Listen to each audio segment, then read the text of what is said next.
भाद्रपद की शुक्ल तृतीया को हस्त नक्षत्र होता है। इस दिन भगवान शिव और माता पार्वती की पूजा की जाती है। इस व्रत को कुमारी तथा सौभाग्यवती स्त्रियां ही करती हैं। इस व्रत को करने वाली स्त्रियां पार्वती के समान सुखपूर्वक पति रमण करके स्वर्ग को जाती हैं। इस दिन स्त्रियों को निराहार रहकर शाम के समय स्नान करके तथा शुद्ध वस्त्र धारण करके पार्वती और शिव की मिट्टी की प्रतिमा बनाकर पूजा करनी चाहिए। इस दिन घर पर ही सुबह, दोपहर और शाम को पूजा करनी चाहिए। शाम को स्नान करके विशेष पूजा के बाद व्रत खोला जाता है। सुहाग की पिटारी में सुहाग की सारी वस्तुएं रखकर पार्वती को चढ़ानी चाहिए तथा शिवजी को धोती और अंगोछा चढ़ाया जाता है। पूजा के बाद ये सुहाग सामग्री किसी ब्राह्मणी तथा धोती और अंगोछा ब्राह्मण को देकर 13 प्रकार के मीठे व्यंजन सजाकर रुपयों सहित अपनी सास को देकर आशीर्वाद प्राप्त करें। इस प्रकार शिव पार्वती का पूजन करने के बाद कथा सुननी चाहिए। इस तरह व्रत करने से स्त्रियों को सौभाग्य प्राप्त होता है। कहते हैं इस व्रत के महात्म्य की कथा भगवान शिव ने पार्वती जी को उनके पूर्व जन्म का स्मरण करवाने के मकसद से इस प्रकार से कही थी। हे गौरी, पर्वतराज हिमालय पर गंगा के तट पर तुमने अपनी बाल्यावस्था में अधोमुखी होकर घोर तप किया था।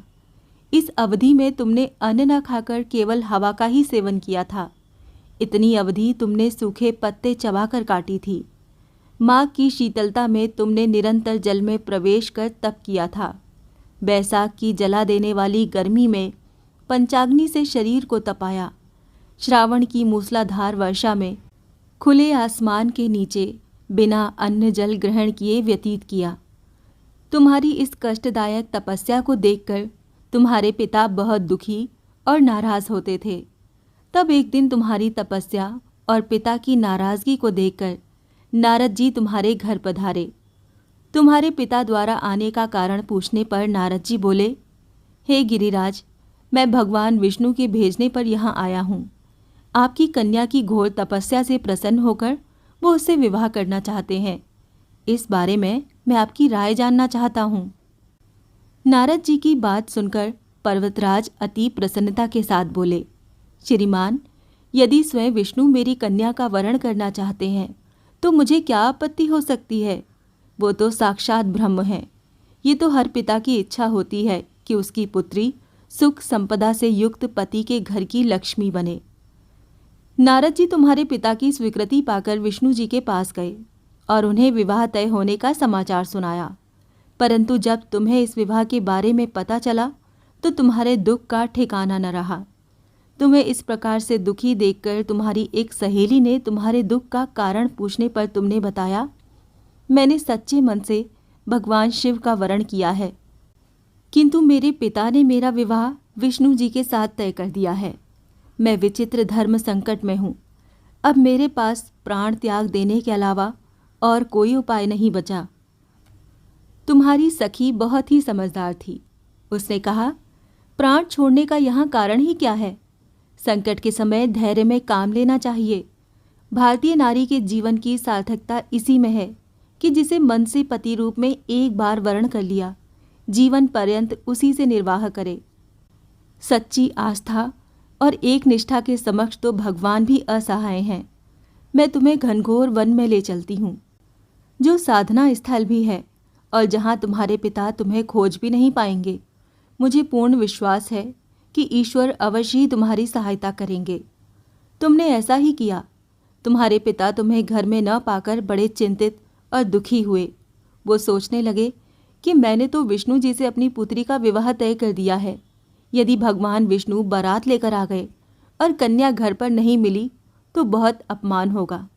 ऐसा विचार कर पर्वतराज ने चारों ओर तुम्हारी खोज शुरू करवा दी। इधर तुम्हारी खोज होती रही, उधर तुम अपनी सहेली के साथ नदी के तट पर एक गुफा में मेरी आराधना में लीन रहने लगी।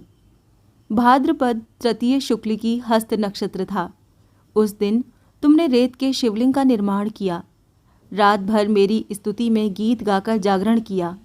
तुम्हारी इस कठोर तपस्या के प्रभाव से मेरा आसन हिल उठा और मैं शीघ्र ही तुम्हारे पास पहुंचा और तुमसे वर मांगने को कहा।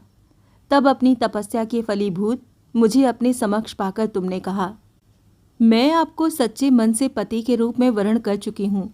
यदि आप सचमुच मेरी तपस्या से प्रसन्न होकर यहाँ पधारे हैं तो मुझे अपनी अर्धांगिनी के रूप में स्वीकार कर लीजिए।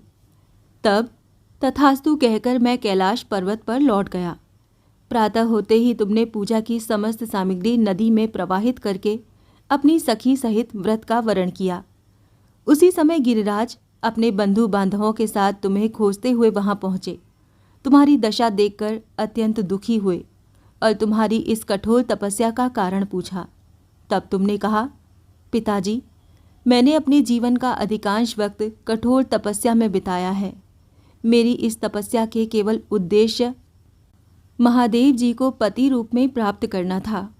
आज मैं अपनी तपस्या की कसौटी पर खरी उतर चुकी हूँ। चूँकि आप मेरा विवाह विष्णु जी से करने का निश्चय कर चुके थे, इसीलिए मैं अपने आराध्य की तलाश में घर से चली गई। अब मैं आपके साथ घर इसी शर्त पर चलूँगी कि आप मेरा विवाह महादेव जी के साथ ही करेंगे। पर्वतराज ने तुम्हारी इच्छा स्वीकार कर ली और तुम्हें घर वापस ले आए। कुछ समय बाद उन्होंने पूरे विधि विधान के साथ हमारा विवाह किया। भगवान शिव ने आगे कहा, हे पार्वती, भाद्रपद की शुक्ल तृतीया को तुमने मेरी आराधना करके जो व्रत किया था, उसी के परिणाम स्वरूप हम दोनों का विवाह संभव हो सका। इस व्रत का महत्व ये है कि मैं इस व्रत को पूर्ण निष्ठा से करने वाली प्रत्येक स्त्री को मनवांछित फल देता हूँ। इस व्रत को हरितालिका इसीलिए कहा जाता है क्योंकि पार्वती की सखी उन्हें पिता और प्रदेश से हर कर जंगल में ले गई थी। हरत अर्थात हरण करना और आलिका अर्थात सखी। भगवान शिव ने पार्वती जी से कहा कि इस व्रत को जो भी स्त्री पूर्ण श्रद्धा से करेगी उसे तुम्हारी तरह अचल सुहाग प्राप्त होगा।